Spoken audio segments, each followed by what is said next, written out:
Hello everyone. ఈరోజు మనము geography సిరీస్ని start చేస్తున్నాము. దానిలో భాగంగా NCERT geography 6th class. So దానిలో మనకి మొదటి చాప్టర్ని తీసుకుంటే, మొదటి చాప్టర్ ఏంటంటే the earth in the solar system. The earth in the solar సిస్టంలో ఒక్కొక్క పాయింట్ మనం చూసుకున్నప్పుడు, మనము ఆకాశంలో చూస్తున్నప్పుడు రాత్రి సమయంలో కొన్ని ఆబ్జెక్ట్స్ అవి మిణుకుమంటూ మెరుస్తూ ఉంటాయి.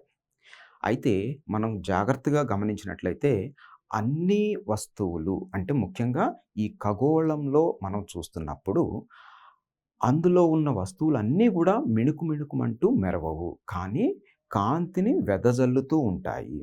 సో అలా మిణుకుమంటూ మెరవకుండా ఉన్నట్లయితే అది మనకి ఒక గ్రహంగా లేకపోతే ఒక ఉపగ్రహంగా మనము భావించవచ్చు. ఎందుకంటే జనరల్‌గా మనకి నక్షత్రాలు అనేవి మిణుకుమంటూ మెరుస్తూ ఉంటాయి. దానికి కారణం ఏంటి? నక్షత్రాలనేవి స్వయం ప్రకాశకాలు. నక్షత్రాలనేవి స్వయం ప్రకాశకాలు. అంటే నక్షత్రాలు అత్యంత వేడితో కూడుకుంటాయి. చాలా పెద్ద ఆకారంలో ఉంటాయి. తర్వాత వాయువులతో నిండి ఉంటుంది. అందువల్ల ఏంటంటే వాటి నుంచి వచ్చే వేడి, ఉష్ణము, తర్వాత ఇదంతా కూడా ఏంటంటే మిగిలిన ఖగోళ వస్తువుల మీద పడడం వల్ల ఆ వాటికి కావలసిన వేడి గానీ, వెలుతురు గానీ ఈ నక్షత్రాల నుంచి తీసుకుంటాయి. సపోజ్ మనకి సౌర కుటుంబం అని అంటాం. భూమి ఎక్కడ ఉంది అంటే సౌర కుటుంబంలో ఉంది. మరి సౌర కుటుంబంలో ఉన్న ఈ భూమితో పాటుగా మిగిలిన గ్రహాలు కూడా ఈ సౌర కుటుంబంలో ఉన్నాయి. ఎన్ని గ్రహాలు ఉన్నాయి? సో ఇందులో మనకి ఒకప్పుడు 9 గ్రహాలు అనేవాళ్ళు. కానీ ప్లూటో అనే గ్రహము ఇప్పుడు దాన్ని గ్రహంగా పరిగణించట్లేదు. అంటే మొత్తం ఇప్పుడు 8 గ్రహాలు ఉన్నాయి. అందులో మనకి సూర్యుడు ఇలా ఈ సౌర కుటుంబంలో మధ్యలో ఉండి మిగిలిన గ్రహాలు సూర్యుని చుట్టూ తిరుగుతూ ఉంటాయి. అంటే ఒక విధమైన ఒక బలంతోటి సూర్యుడు ఈ గ్రహాలని తన వైపుకి లాక్కోవడం వల్ల ఈ గ్రహాలు అన్నీ కూడా ఒక నిర్దిష్ట కక్షలో తిరుగుతూ ఉంటాయి. అవునా?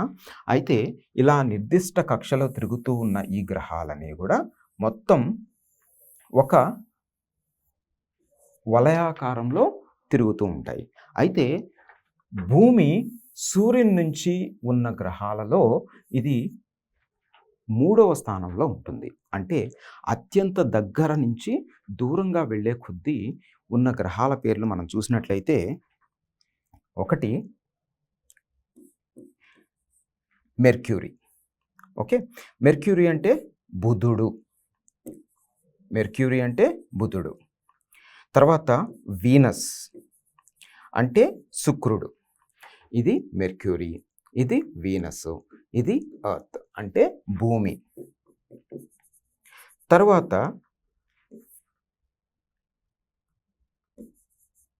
మార్స్ అంటే అంగారకుడు.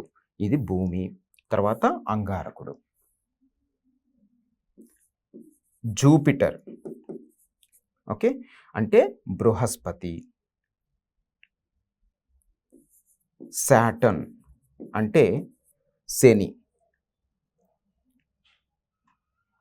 యురేనస్, తర్వాత నెప్ట్యూన్.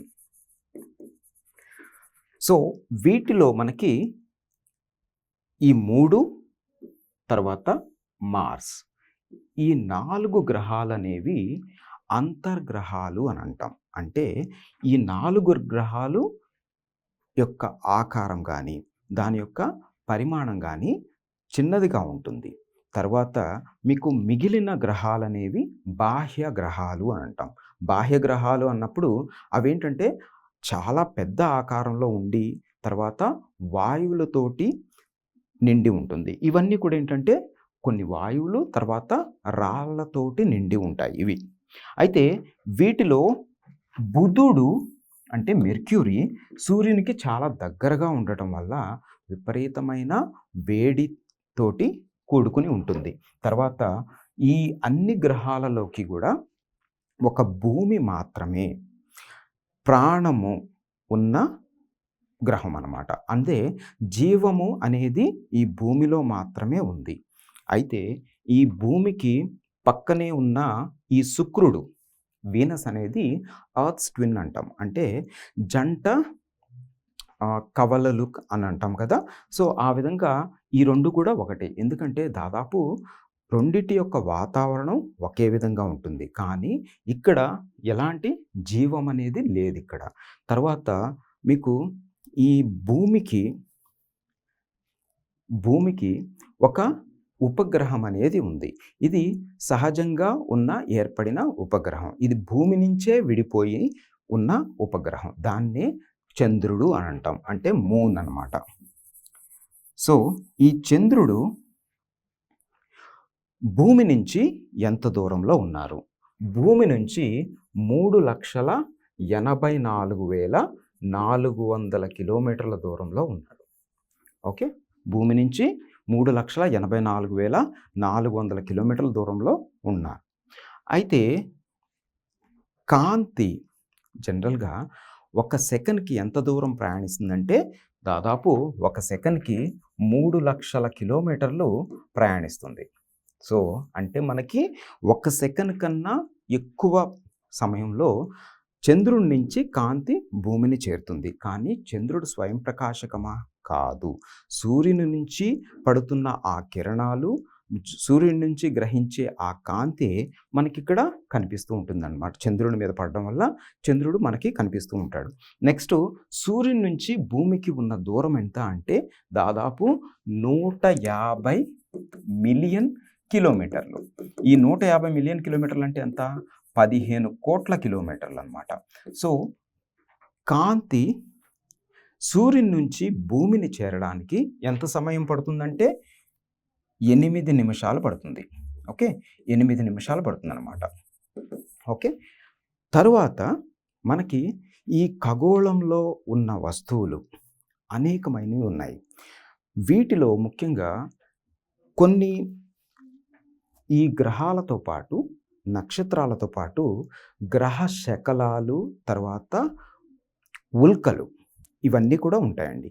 సో, గ్రహ శకలాలు వచ్చేటప్పటికి మనకి జనరల్‌గా ఈ అంగారకుడు, తర్వాత బృహస్పతికి మధ్యలో తిరుగుతూ ఉంటాయి. వాటిని యాస్టరాయిడ్స్ అని అంటాం. తర్వాత మీకు అవి కూడా ఒక నిర్దిష్ట కక్షలోనే తిరుగుతూ ఉంటాయి. తర్వాత మీకు ఉల్కలు. దాన్నే మెటీరాయిడ్స్ అంటాం.